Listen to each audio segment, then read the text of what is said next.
I lost 14,674 followers last month, and that's a good thing. One brand, which essentially was built, helps build another brand. Yeah. That's a lot easier than just having no followers at all. You're not starting from zero.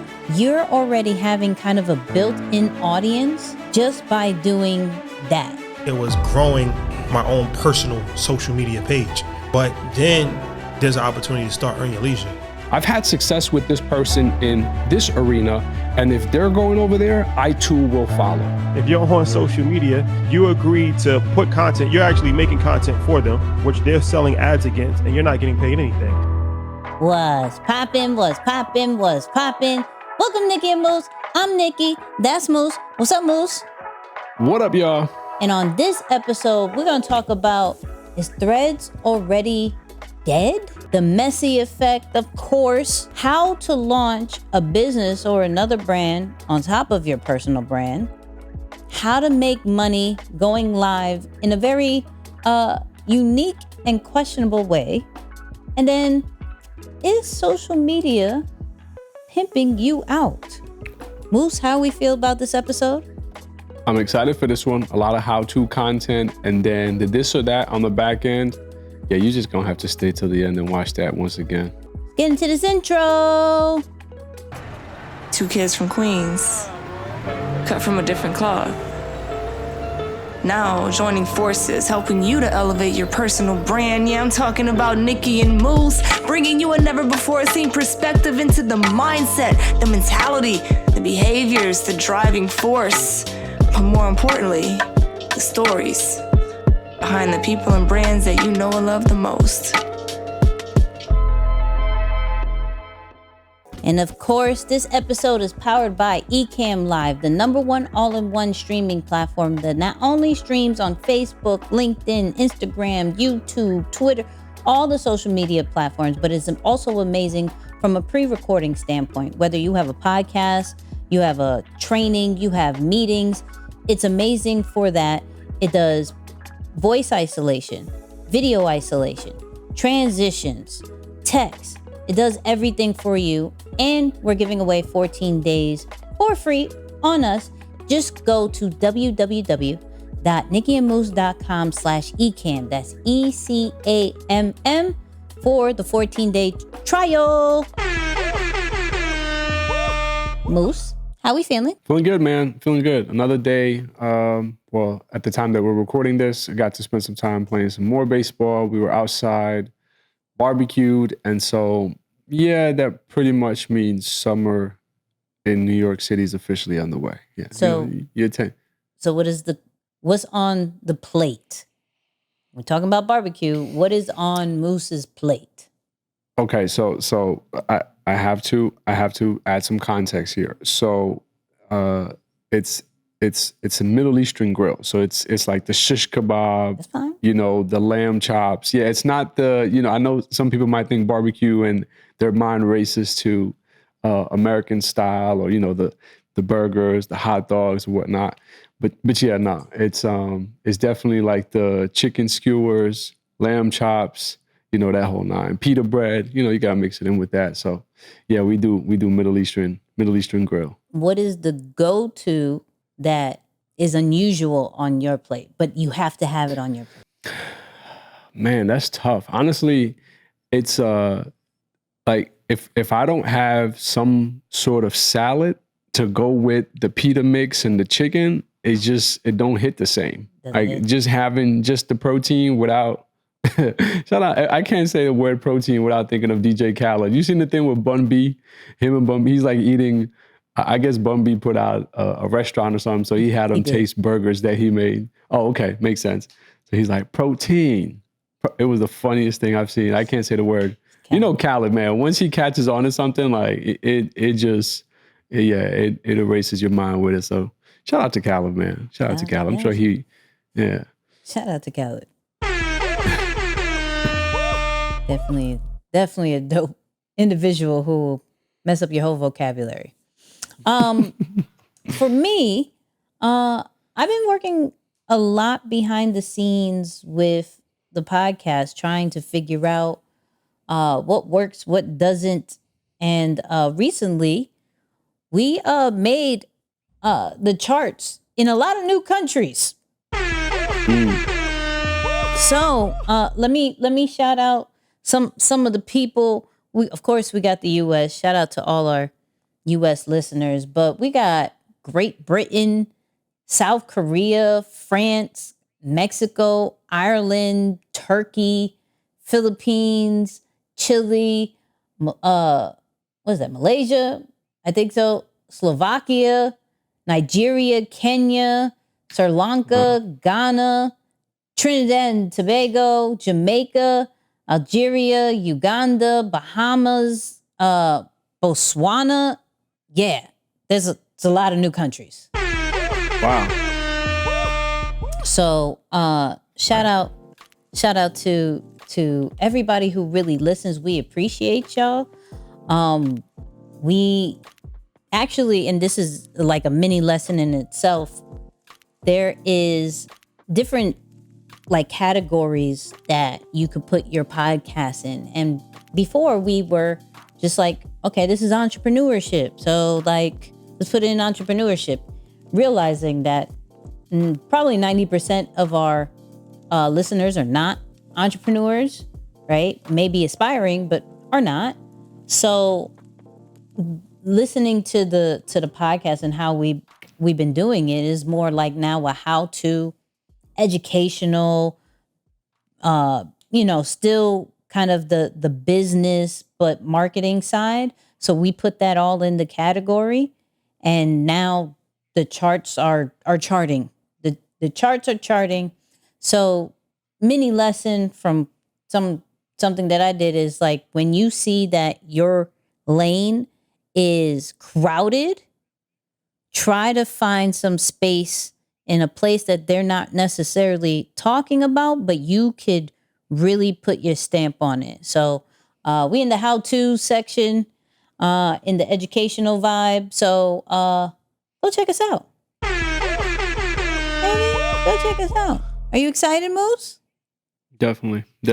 Yeah, the how-to, I think how-to is more of our style anyway. I love when I say, are you excited? You're like, definitely. I mean, totally. I'm totally just stoked. Yo, your face don't change. Your tone don't change.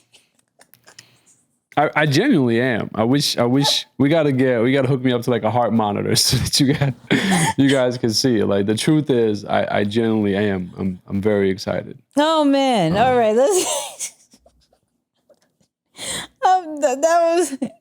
Yep, I am. I'm extremely ecstatic and grand. This is so much fun. Stoked. Yeah, let's get into this episode.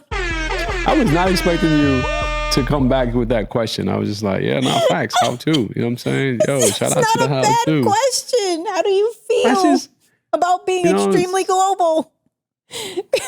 Oh, okay.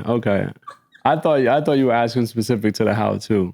My bad, y'all. I'm actually like listening in. You know me. I be on here, pen and pad. Oh my God. I legit use this as, opportunities to learn and grow as well. And I'm anyway. Oh my all right, God. What pen are you rocking, by the way, before? Are you a pen person?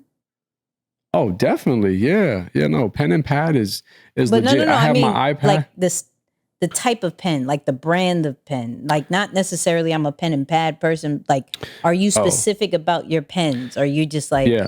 Yeah. So it's crazy. It's crazy that you bring this up. I should have said this about how I feel. Sorry for the extended how I feel section. I apologize.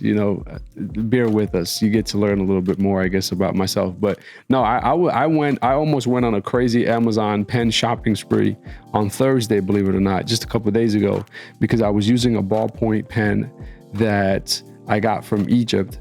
And I was hooked. I'm like, man, the way this thing writes, I need to go and find out what are the best ballpoint pens, because I'm a lefty. And for those of you who are lefties, when you write with the gel ink, if it's not the right kind of pen and it doesn't dry up quick enough, you smear it as you write along, right? So you don't have that, you don't know about that problem unless you're a lefty. So I need a specific type of pen. But no, a pen that I'm using right now, man, this is one of our community members gave it to me at our training. This standard black pen says "Chasing Greatness" on it. So, yeah, but All right. ideally, ballpoint pens is my thing. Shout out to the pen masterclass real quick. I like that. That means we got to work on getting you a pen sponsorship. Facts. But we'll talk about that. We'll talk about that. Let's get into this episode. This segment is sponsored by Deeper Than the Brand, the #1 content branding community that shows you how to confidently and authentically build a brand, grow a social media presence, and build digital wealth. Go to deeperthanthebrand.com. Now, the question is Threads already dead? Okay. So we heard the 100 million users on the platform, one of the fastest 100 mils to get onto an app, to get into a software, more than ChatGPT, more than any other social media platforms. But ever since then, it has been declining. This is the second week that it's down to 13 million users. Now, Twitter has 200 million active users. So people already saying, this ain't it. It started off good for the first week, maybe the second week, but this isn't looking right. Now, understanding that even if you look at stats from the download section of the apps, it's still hitting about 1 million a day. That's not light, okay? It's absolutely not light. But I do believe that some of the hype has gone down. The main reason is because of the features. So it gave us kind of like a skeleton crew of features where it's just like posting pictures, videos, no hashtags, no search, but you can follow people. And that's pretty much it, right? They may have launched it a little bit too early to take advantage of what Twitter was doing during that week of launch where they said, hey, we're limiting tweets. They were like, this is my time. Boom, right? So with, nothing really new, nothing that's incentivizing these people, they're probably like, I don't need to use it.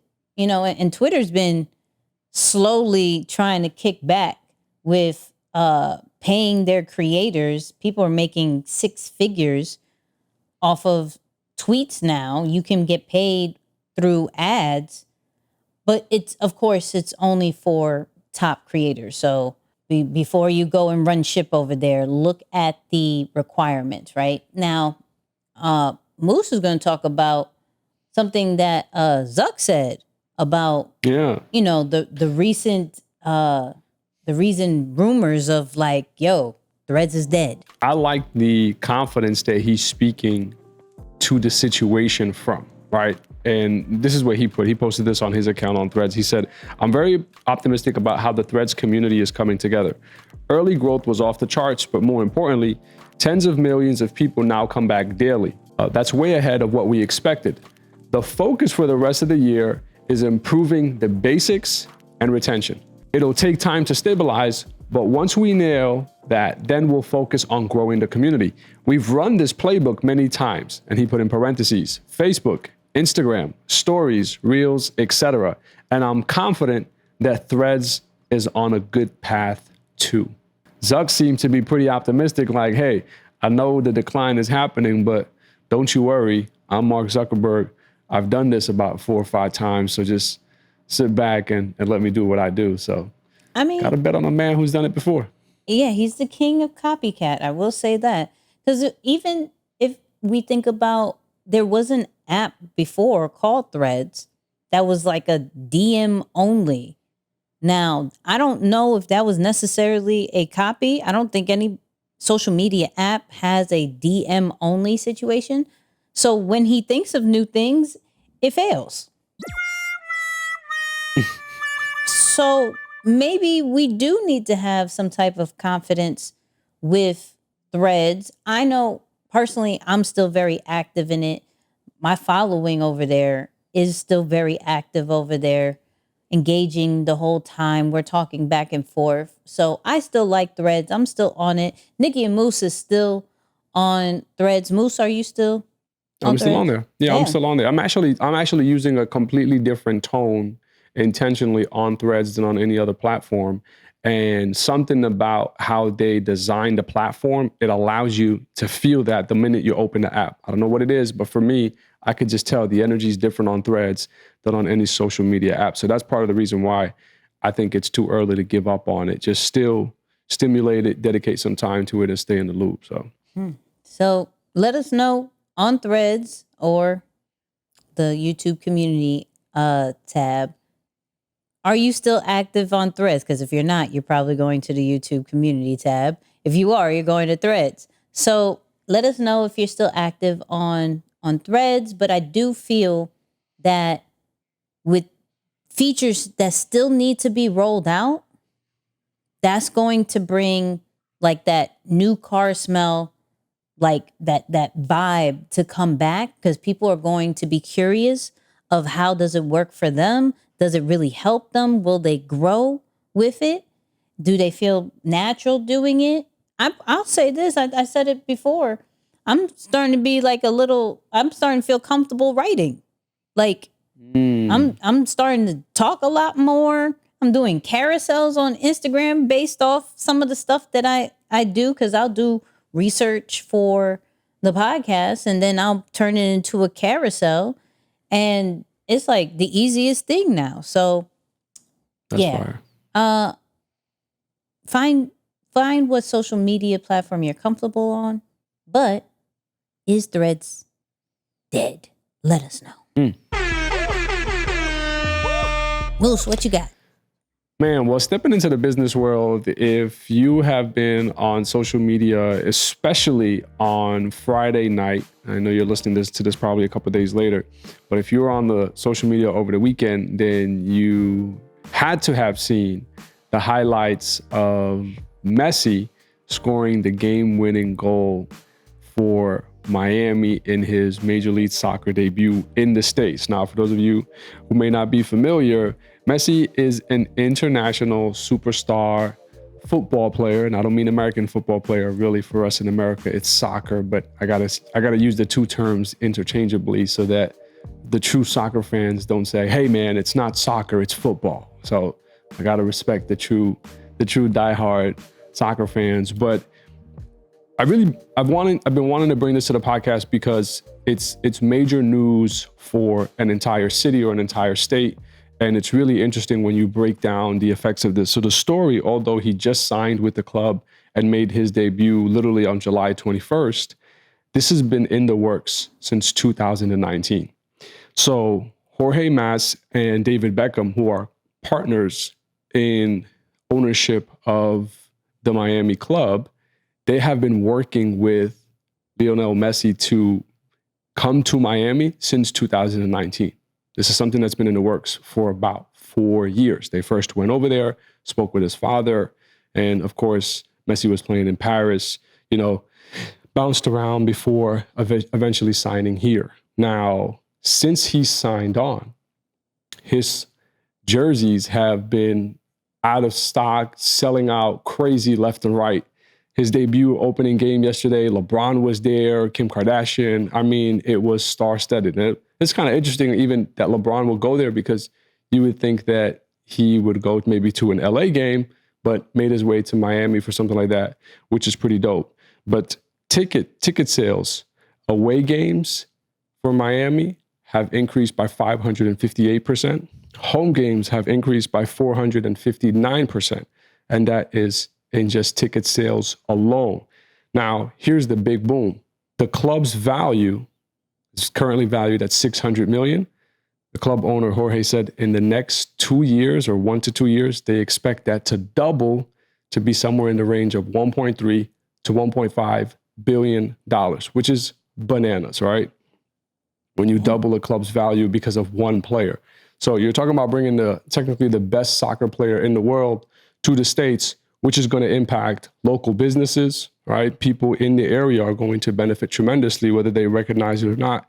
And I'd be of course, interested to see how those businesses are preparing for all of the traffic that will be coming in as a result of additional fans wanting to see Messi. So there's always opportunity when things like that happen. Now, the point that I want to bring up, and I want you guys to really, think about this question, is that would you invest 3 or 4 years to make your one big move?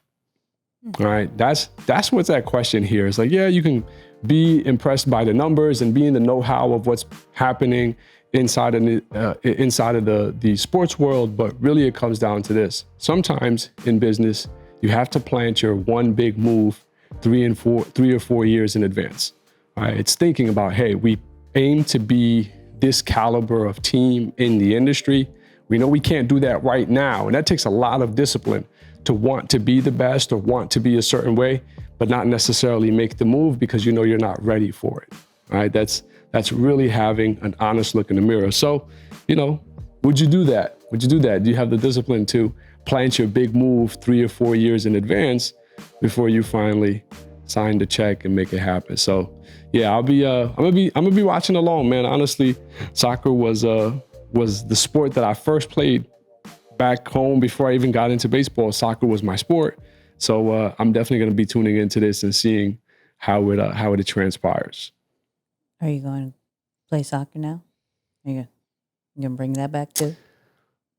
No. I left it early enough where I don't have. You don't have emotional ties. Yeah, I'm not like, it's soccer. No, I'm cool with watching it. I mean, I always watch the World Cup. World Cup is a definite, but that's about it. Yeah, I'm not tied to playing it. That's fair. That's fair. I was like, it's going to be another situation that's going to bring another comeback. Yeah, that'd be dope. No. You have the Gonum jersey soccer thing. We can have a Nicky and Moose thing. That'd be fire. Vibes. Dang.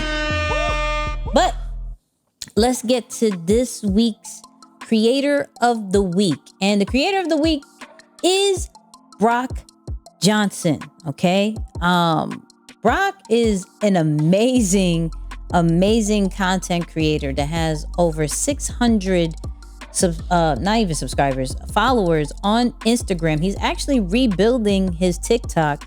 He had 300K followers, and now he's starting from 0 just to kind of prove that he knows what he's talking about. Like, he knows how to truly grow social media channels, and he's really known for his growth tips for creators and entrepreneurs. And if you haven't heard of Brock, we got a clip.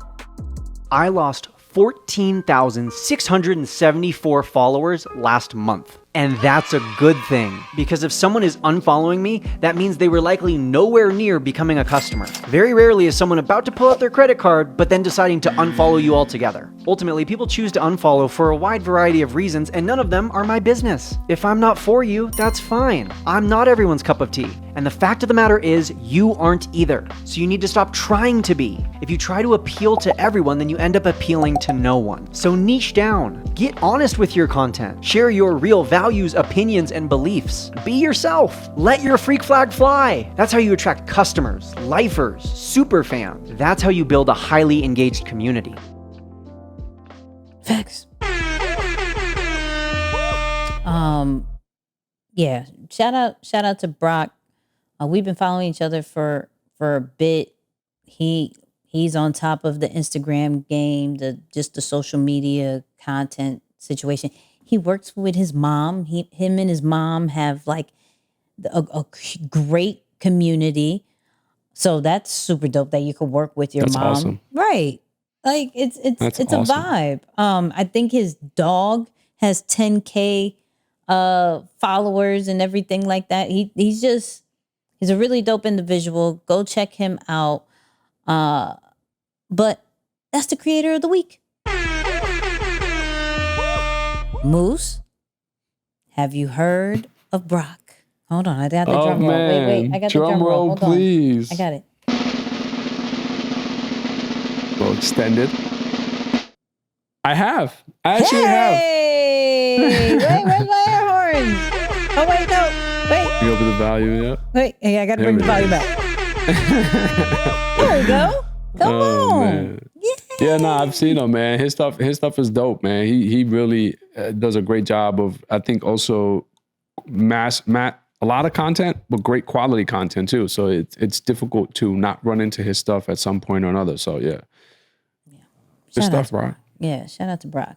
But let's get into the meat and potatoes of this episode, the blueprint, right? And I wanted to talk about, when is it the perfect time to launch a business or another brand based off your personal brand, right? And this comes from our guys at Earn Your Leisure, Rashad to be exact, that he dropped a certain clip talking about building EYL off of his personal brand. So let's get into that. It's a lot easier to build a brand on the shoulders of another brand, as opposed to just starting from the beginning. That's even one of the things that we did with Earn Your Leisure. So my original plan, I was a financial advisor. Yeah. My original plan was to be a celebrity financial advisor. I didn't really think about the media space. So it was growing my own personal social media page. And that got to like 50,000 followers. But then we saw, okay, there's an opportunity to start Earn Your Leisure. But there was already groundwork that was done on a social media aspect that had 50,000 followers, a lot of people, 50,000. So by the time we started Earn Your Leisure, now it's me saying, all right, now we got Earn Your Leisure. So one brand, which essentially was built, helps build another brand. Yeah. That's a lot easier than just having no followers at all, Right. and just saying Earn Your Leisure just pops up. Like, what does that even mean? Who is it? Now, I think that's very, very smart. And I want to have the conversation around when to launch another brand or a business, and then also possibly how, right? We did something similar when it came to this podcast, and you have a love and hate with social media. Now we're loving social media again. It's your boo again, right? Not your main boo, because that's your wife and your daughter, but it's there, right? But there was a time where you were like, bump social media, but I want your take on, growing your brand, whether online or offline, and how that helps with, your next venture and things like that. Yeah, certainly. So I can tell you the benefits of how, for sure.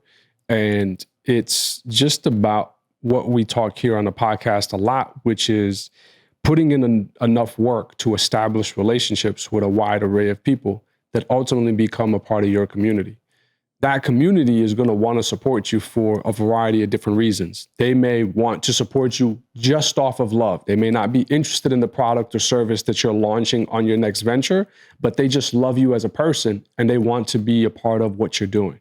Other people may actually find value in the next thing that you're doing, and they say, hey, I've had success with this person in this arena, and if they're going over there, I too will follow. Mm-hmm. So just two of the many reasons, and I'm sure there's plenty more, that it helps to have a brand to showcase or bring some more even excitement to the thing that you're launching. And that's another thing, right? When you think about new products or services coming to the market, why are you interested in wanting to go maybe to the Drake concert? Because there are hundreds of thousands of other people who are going actively right now, or tens of thousands, and something is saying, maybe I too should go. If all of these people are going and they're boasting about their experience, I want to see what that's like. And so the same thing happens that I think is of a tremendous value and benefit to launching another brand off of the back of a previous brand, is that same thing. You have that pre-established hype or buy-in from your trusted community that will co-sign. So now as cold buyers or cold audience come onto it, they're not going onto something that has no reviews, right? Think about a restaurant that you might look up on the internet, or you're a lot more likely to go to a restaurant that has hundreds or even thousands of reviews than one who has better pictures, looks like it's off the chain, but it has 3 reviews. You're like, I don't know. These people seem rather new. So I think those are just some of the few benefits that really happen when you talk about utilizing social to bring something new onto something that is previously established. Side note, leave us a review for our podcast, by the way. That's a little side note. But so what's cool about this topic is that we truly like have lived this one, right? So we got together and talked about, let's try to figure out some content, right? I had my brand already kind of doing some numbers, nothing to the extent of after the EYL situation, but it was doing some things, right? So we were like, let's test it out as a live. Let's see how it is. Let's see our chemistry, that whole nine. One important thing to do is that you want to see the interest with your audience, right? So this is where you can test it out, maybe with a beta group or on your social media platforms. We chose to do live, right? And figure out the format, before you go out and make it a real thing, go out for production, get that LLC, that whole nine.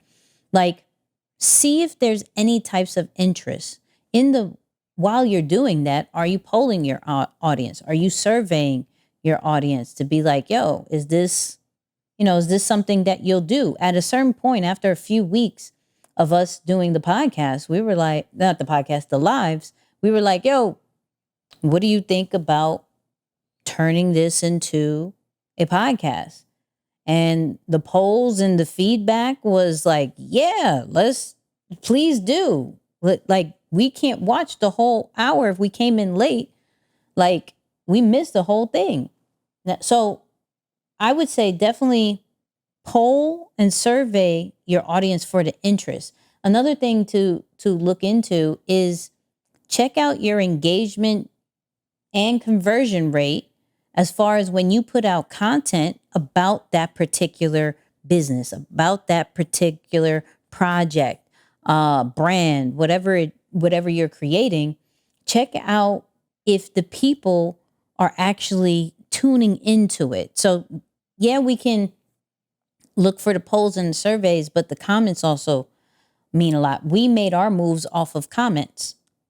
We made our moves off of during that specific live, what are y'all thoughts about the podcast? And they said yes. We're like, all right, cool. So by doing that from polling and getting the interest of your audience, you're not starting from zero. You're already having kind of a built-in audience just by doing that. Now, of course, like I said, we both had our own personal brand. So people who were already invested in us now invested in us together. Okay, Moose is doing something with this Nicky chick.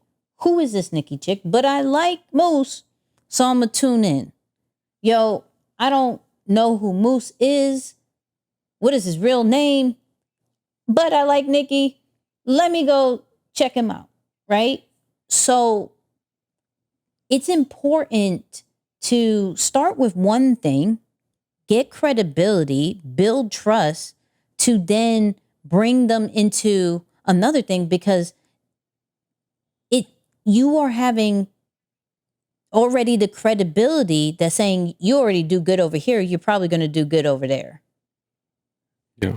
If you don't have anything, no audience, no real content, no anything, it's hard to trust you when you are making new things, because you can't get one thing right. So I would ask you, Moose, like, going back to that transition from, okay, we went to live, now we're doing the podcast. Like, would there be anything different in that transition? Would you have done it sooner? Would you added more things to measure that, you know what I'm trying to say? Yeah. Yeah, no, it's crazy. I'm smiling because I was literally gearing up to ask you the same question. I was like, oh, when she's done, I'm gonna ask her if she could do it over, what would she do differently? And so it's funny that you asked that. Yeah, no, but I think definitely the move to audio would have been sooner. I would definitely rank that at the top because of that exact thing.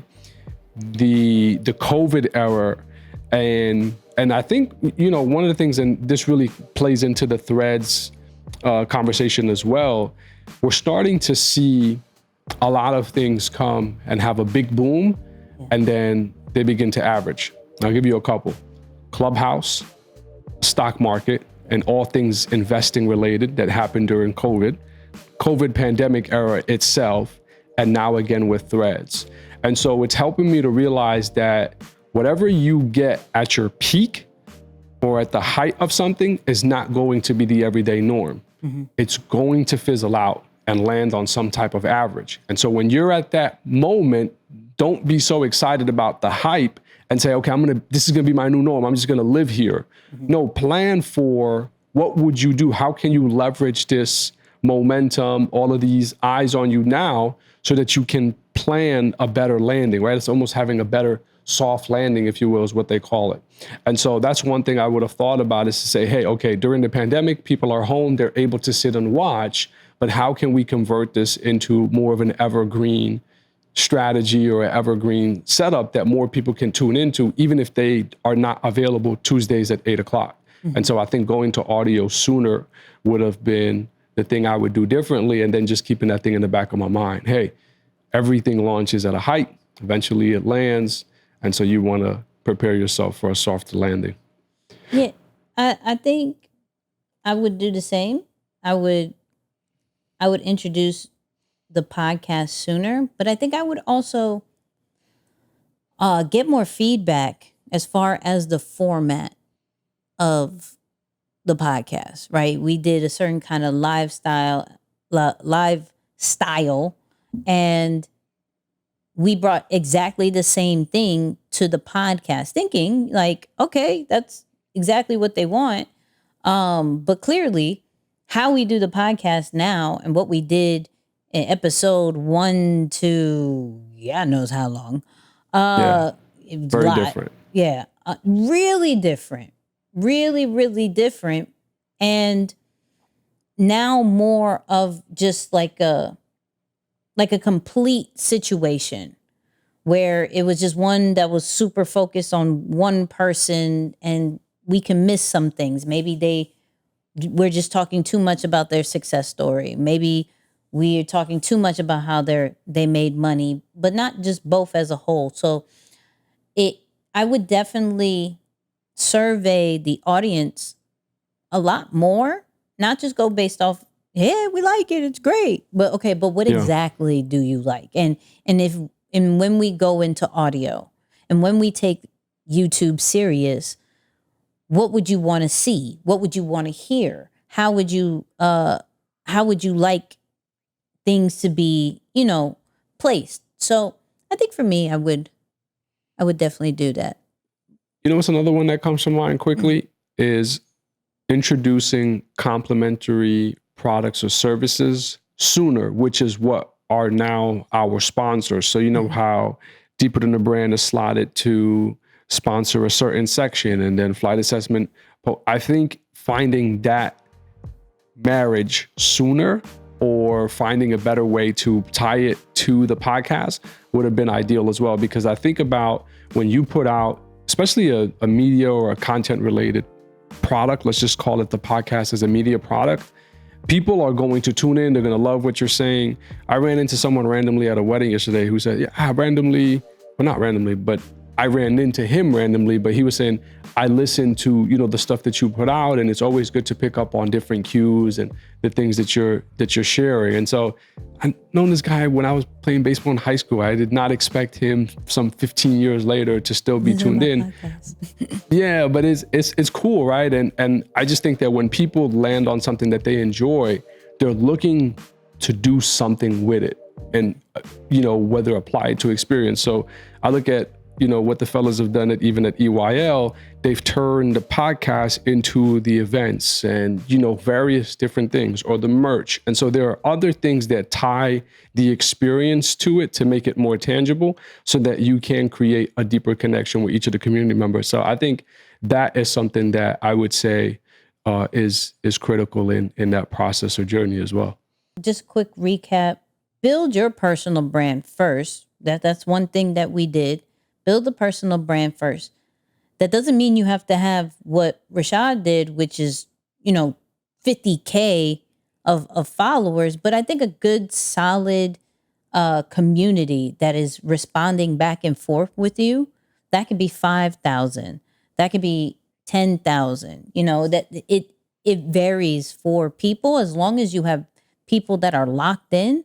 And then, start that merch line, then start that podcast, then open up, a drilling business based off some of the stuff that you've already done. What's cool about the EYL guys is that they were already talking about finances. And so they created something that aligns with what the both of them do. You don't want to go too far off of your brand and miss brand alignment, because then your audience won't connect you and your new venture. So you always kind of want to, what do the people love me for, trust me for, and what other business or what other brand can I create that kind of aligns with it? And that's just a branch of my foundation and not necessarily a whole new situation. So, yeah. Hey, two terms to add, just so that I think it really sticks for the listeners. Complementary products or services that are in alignment with your personal brand, and then expand into a market space. All right, those are the two things that eventually would really line it up. These are facts. I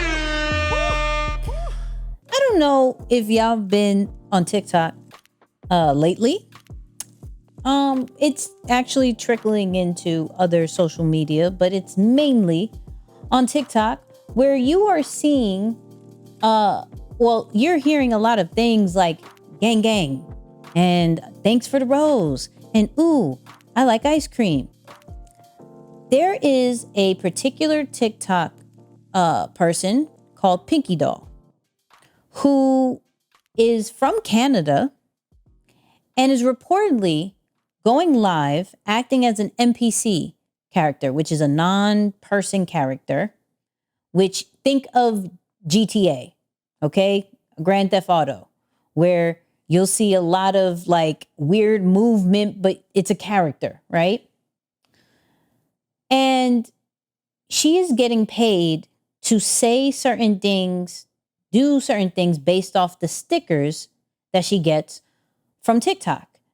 She does these lives that are about like, 3, 4, 5 hours, sometimes 8, and is making $2,000 to $3,000 per live. Okay. And she does have an OnlyFans. With what she makes on TikTok and what she makes with OnlyFans, she makes about $7,000 a day. This is well over 6 figures per month, right? And I'm gonna leave Isaiah to stop this at this moment and play the video as far as an example of what Pinky does. Gang gang. Ice cream so good. Thank you, Jackie. Gang gang. Gang gang. Gang gang. Oh, special. Gang gang. Rah, rah, rah. Gang gang. Gang gang. Balloon. Gang gang. Gang gang. That was good. Lemonade. It is so simple. And I don't really care what everybody says. And we're going to get into this conversation. I'm not caring, because some people will say it's a fetish thing. Some people are saying it's super annoying. Whatever it is, there are starting to be a lot of copycats that are making money with this blueprint. So I think about this in a different way of like, are we overthinking our content? She literally gets on live. She has a hair straightener. She puts popcorn in it, allows it to pop, and then says 4 or 5 repetitive things as people are tipping her. Every time they tip her, she will say what she needs to say for that particular sticker. We're out here thinking we need highly produced content. We're thinking we need to create on a like everything in the world, where she is saying 4 to 5 phrases and making a lot of money. So I want to have the conversation of, when we're thinking about going live, when we're thinking about content, are we overthinking and breaking down why this is working? Because to me, she's serving the people. So people are paying for a service, whatever you want to call this, paying for a service, and she's delivering. Here, I give you a rose. Thank you for the rose. Here, I give you another rose. This is what you do. Thank you. Why is that different than a service provider? It's a form of entertainment. Yeah, I mean, that's what it seems to me. It's a form of entertainment. So just as you would maybe go to the movies and pay however much you would pay to watch a movie, you're doing the same thing, but you're probably doing it in small increments to get that live reaction, on her live. So that I see it as a form of entertainment. Just a form of entertainment. Yeah. I mean, I first came across it when you put it on, your page. I didn't even know this stuff or this type of content existed, to be honest with you. And so I'm watching and I'm saying, wow, the fact that she can do it, I don't even know what to say about it. Honestly, I'm almost like borderline speechless, because I want to make sure I don't say the wrong thing about it. I don't have a strong opinion, on what she's doing. I respect how people, make their money, especially in the online space when it comes to their content and their creative expression, because I do see that as an outlet for creative expression. I sent you something today about a YouTuber who does anime and his content. I mean, I may not necessarily understand it, but the space for people who are in anime is out of this world. I mean, it's bananas.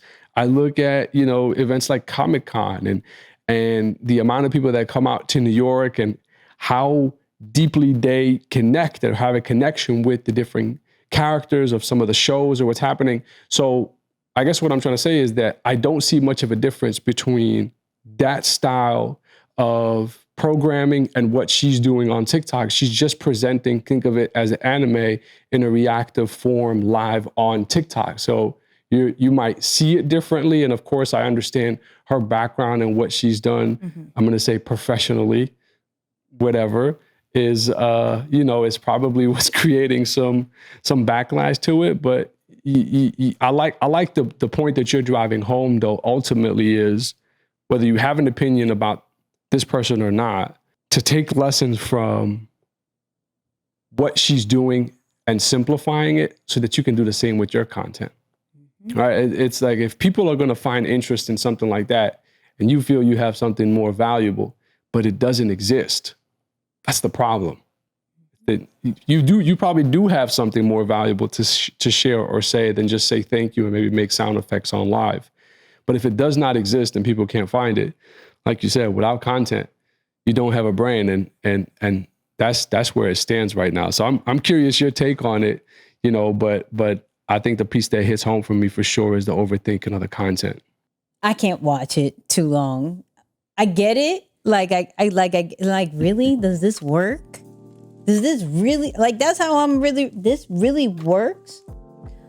But it's more, like Moose says, it's entertaining. Like the fact that I can throw something at you and you will do it, that's kind of entertaining to some people, right? Bark like a dog. How long are you going to do this? Can you do this with 17 of these that I send you? How accurate can you be? Right? So you're looking at it as a video game. Now she thought about it as, well, you know what? If I'm going to be a video game, might as well get paid from it. She was just trying to find a way to get paid using TikTok, right? Bump her background, right? Let's look at it from surface level. There is a feature on Live that allows people to give stickers that will translate into money. How do I get stickers? What do I have to do that people can exchange stickers for what I do, right? Some people do tarot readings. Some people will create some kind of stitching. Some people will answer a question. People are doing this regardless. It's just her way is starting to get a lot of buzz because this is something we've never seen. I look at it in a way of how are we looking at our content that is serving the people that what we do can be in exchange for money, right? Not all the time, but there is one or two things within social media that we're intentionally, I do this, you give me this. Because that's all this is. I do this, you give me this. I'm not just on live talking, getting you to know me, being nosy into my world, and maybe you feel like tipping me. She's being intentional with, I do this, you give me the bag. Are we that intentional? That's my question. Are we that intentional with the content that we put out, whether it's lives, whether it's pre-recorded stuff, whether it's podcasts? I'm doing this and you're going to give me this in return. I don't think there's anything wrong with that. And the only reason I want to bring this up is because it's been proven that other people do it and are making money. So Kai Cenat actually tried it. Made $7,000 for doing it for just like, I think an hour or something. There's like all these people now that are like doing this the whole time, right? And just trying it out. Like, are people really doing it? So I even put it in my Instagram. Are y'all gonna try it? Because also in the same situation, everybody's going to find something wrong. Like whatever you do, it could be extremely good, extremely holy. They're going to find something wrong. It could be questionable. They're going to find something wrong. I put a post out about Kai Cenat on his interview with Complex, right? And he makes $400K a month with the amount of subscribers that he has, around about that point, right? So I did a whole lesson based off the Complex interview. And there was some people that were like, yo, first off, let's remind you, he's 21 years old. He streams for 8 hours. And so I put that, like 21 years old, he's streaming for 8 hours. I already know that's a lot, right? For some. Yo, he can't think of anything healthy. Like, that can't be healthy for him. Boom, boom. This is so everything you do when you were 21 years old was healthy? You're sitting here and telling me everything you did was super healthy, right? This man was, him and his mom was in a shelter. This is the crazy thing. We don't really know these people's background, but we judge of what they're doing, where his mom and him were in a shelter, but yet with the money that he makes from being home, not being in the streets, when it comes to PinkyDoll, not doing crazy stuff, right? None of them are drug addicts or that we know of, right? And one is able to provide for her son, and one is able to buy a house and cars for his mom. They're staying in the house. They're not outside. They're staying in the house, creating content, things that wasn't being able to be done before. What we may do is going to be different than what they do, but what they do isn't wrong. It works for them. We have to find out what works for us. What is our streaming situation? What is our live situation? What is our podcast situation? What is our show situation? We have to figure out what works for us, because when it works for us, when it works for you, there's going to be people who are going to criticize that too. They're going to find something wrong with it.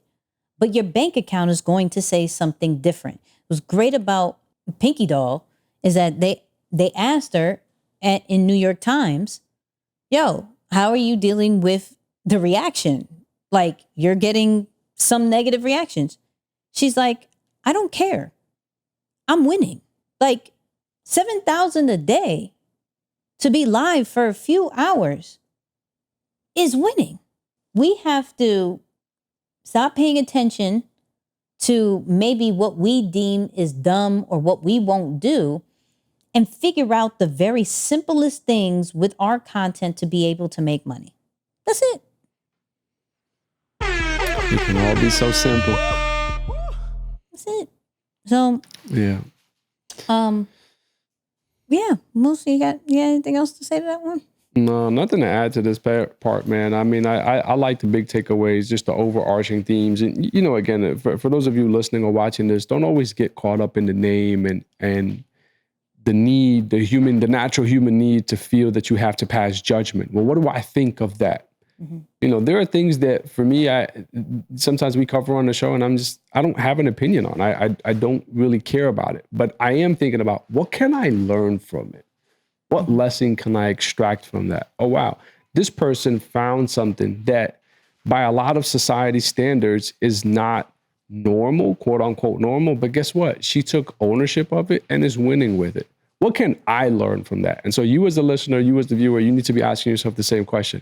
Man, what can I learn from that? How can I step in, take a step deeper into my style, my authenticity, or just who I am? How can I own that a little bit more in my content so that my brand can show up with more authority, so that people can see me and see, okay, this person really is living what they're saying. They're not saying one thing and living another way. So those are just some of the things that come to mind. And I think definitely don't get caught up in the need to pass judgment and miss out on the lesson. There you go. You got your final words early, so you ain't even got to ask me for it later.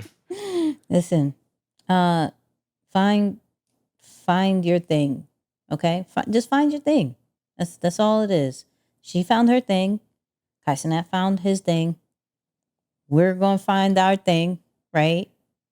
Everybody got to find their thing. So, yeah. Now let's go to this or that, right? And this segment is sponsored by flightassessment.com. Discover your personal superpower and learn how to use your superpower to become a master communicator, strengthen all your relationships, and develop the self-awareness you need to fulfill your highest potential. Go to flightassessment.com. Now, this clip was brought to you by Rashad again from Earn Your Leisure. And he was talking about he was talking about the music industry, and we've spoken about this, where people are big on owning their masters. Now, he says something about social media that is a definite conversation of, are we being pimped through social media? If you're on social media, you agreed to let them use your content, repurpose your content however they feel free. You agreed to promote their platform. You agreed to put content. You're actually making content for them, which they're selling ads against, and you're not getting paid anything. And you've never questioned it one time. So it's like anything that's free, you're the product. So that's like an artist going into the studio for 10 hours a day and making an album every single week and never receiving one royalty, because that's what we're doing. You think you're just making a post, you're making content that they're selling ads against. If there's no platform and nobody's making content, then there's no revenue model for them to make money from.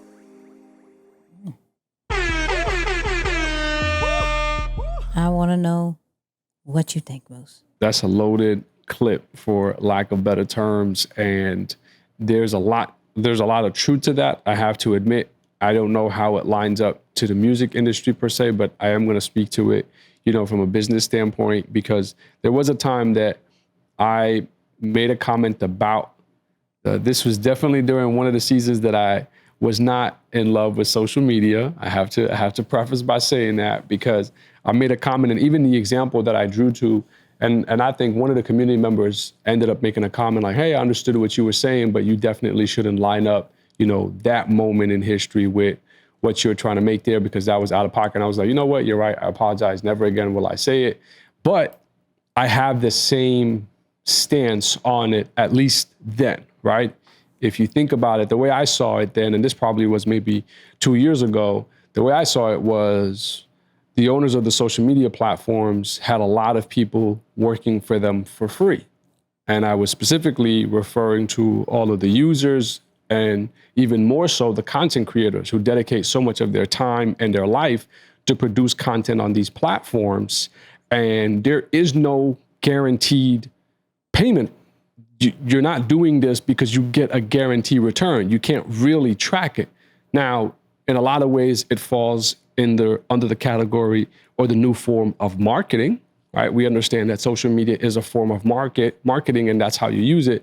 But from the standard traditional rules of you do this and in return you get this for it, you are not making money that way. And so at the time, I was speaking to it really from that context and saying, hey, man, like if you're on social media, you're working for free, right? That's what that was. Now, I have to say, having spent so much time contributing to this podcast, learning from this podcast, listening to and understanding new age digital media and what has become our newest form of marketing, which in a lot of ways now is content, I have to say it has changed. My answer, my opinion on that has changed. Yes, you don't get paid in the traditional method, but I think if they were to do that, no one would want to be employed to be a social media content creator, because there might be some pros, you might get some benefits in retirement and 401k, but think about how much of your creativity might have to become limited as a result of that. Imagine having to clock in and clock out and put all of these parameters around your creativity or the messaging and the content that you want to put out if it were an actual job. But to be able to do it the way it is now, it's completely free. You have to learn at your own risk, meaning that you have to go out there and acquire the knowledge and the information. You have to do that on your own so that you can align it. And we talked about this in the first segment of the podcast, align it with your brand so it does click, so people can see the content, make sense of what's happening, specifically, and I'm talking about for each of you who are contributing, and then whatever product or service that you attach to it, it can convert for you on a consistent basis. So I have to say that when it comes to the new age model and how I see it now, I think it actually is good the way it is, set up. I look at social media as a leverage. I don't necessarily, it can be frustrating. I'm giving you all this content, giving you all this time, and you are saying that you're giving us pennies, right? YouTube is definitely one of those things that I feel that way, especially with our channel. To think about what would life be without social media and having a brand and all the stuff you would have to do, going back to traditional commercials and how much that costs, how you have to be, feet on the ground, right? And getting yourself out there where we could literally be in the comforts of our home. And yeah, we have to work a little bit harder, but the reward is global awareness. We are in, and I'll use us as an example, we are in the comforts of our home, maybe sometimes Egypt, maybe sometimes Mexico, right? Hello. Different states. We could be in different places, but like I stated earlier in this in this episode, we're reaching people in Uganda. We're reaching people in Great Britain, South Korea, right? Things we've never even remotely thought about going to. it's all about how you look at it. And though we speak so highly about getting paid what you're worth and knowing your worth, that whole nine, there are certain tools that we have to use strategically to get what we want. And so when, and I'm not going to speak on the music thing because I'm not in the music industry, but I believe that in this day and age, there may not be as much budget to promote people's music as there used to be. So they have to take it to social media to be able to get the fan base, to be able to monetize in the long term by doing this play.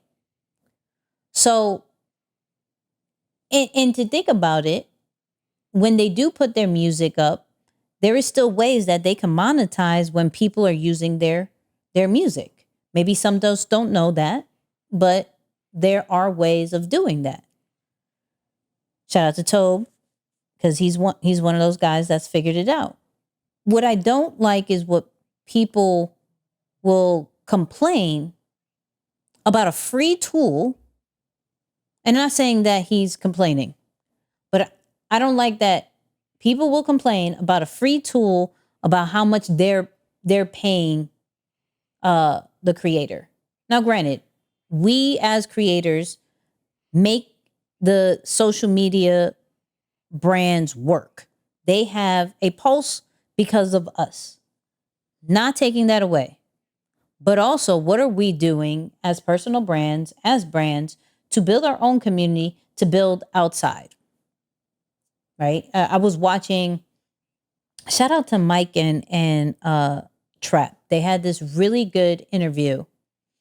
And going a little off topic, but still in the same realm.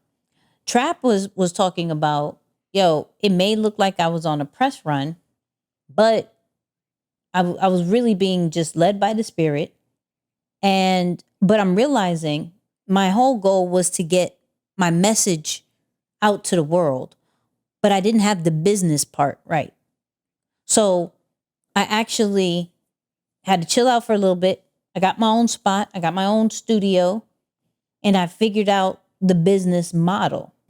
I think of that statement, that what he said over there, kind of just like how we do with social media. We're getting on social media to spread our message out to the world, right? But it's still our job to have the business part.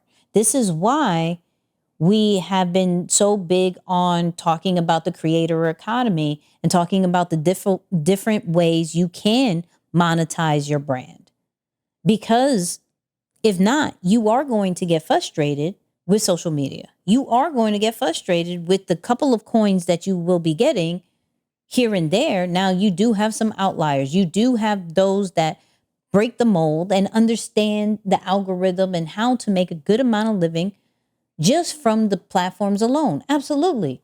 But majority that are winning, that are in the millions, going into the billions, have businesses, have different streams of revenue based off their influence, based off their brand, based off their audience. Are we doing a lot on social media? Yeah. But the people who are doing it right are the ones that are leveraging it for other stuff. Yeah, and let's also not forget that consumption is free, meaning education is complimentary. So if you are using social media for the right thing, you're not having to pay. I mean, think about how much we've learned through YouTube and Google, and we haven't had to spend a dime to get it. I've learned a ton. If I were to pay for that stuff, my goodness, it's probably worth more than my college education. Mm-hmm. So I think we have to take that into consideration too. Again, outside of the context of the music business, but just talking about when you think about social. And I literally opened up and I wanted to set the frame that way and saying, I was one of those people that said, why would I dump all this time, effort, and energy into doing things on social when it's not paying me anything, right? And I was looking at it as a direct return. I'm not a Mr. Beast, or I'm not a creator who's making X amount of thousands of dollars every month. And then I had to, again, study and understand, hey, the market has shifted. Traditional businesses and what a new age business model, it's completely different. It starts online and then it bleeds into whatever product or service, whether that be a physical location, an online training academy, whatever it is, all right? It starts there. That's just your new marketing channel. So even with that approach, you have fun with it. And I think you said it really good too. You don't take it so personal. It's important, but it's not so serious. It's not life or death. It's like, oh, this is marketing. I understand this now. And so, yeah, it's a much better approach when you think of it that way. Facts. So hit us up on Threads saying if you believe that social media is pimping you out or not. All right. But of course, go check out the after show. The after show drops every Wednesday on Apple Podcasts.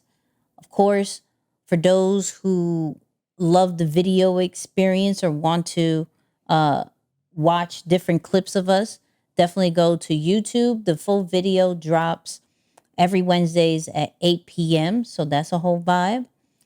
And then, of course, Creator Ave, right? Creator Ave happens every Friday at 6 a.m. Eastern, okay? And that's just, bridging the gap between brand and business, where me and Moose kind of just have conversations about, hey, how do we get more brand awareness? Hey, what is this creator doing? Hey, and we talk about one topic and we break down it in different steps and different strategies. So go check out Creator Ave. It's really dope. But Moose, final words.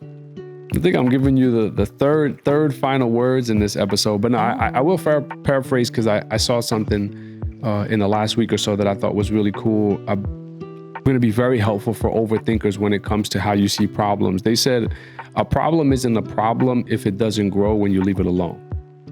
And so you got to think about it that way, right? If it were really a problem and you did nothing about it, the problem would get bigger. And so if you left it alone and nothing happened, you didn't have a problem. You were just overthinking it. So a problem isn't a problem if you left it alone and it didn't expand or get bigger.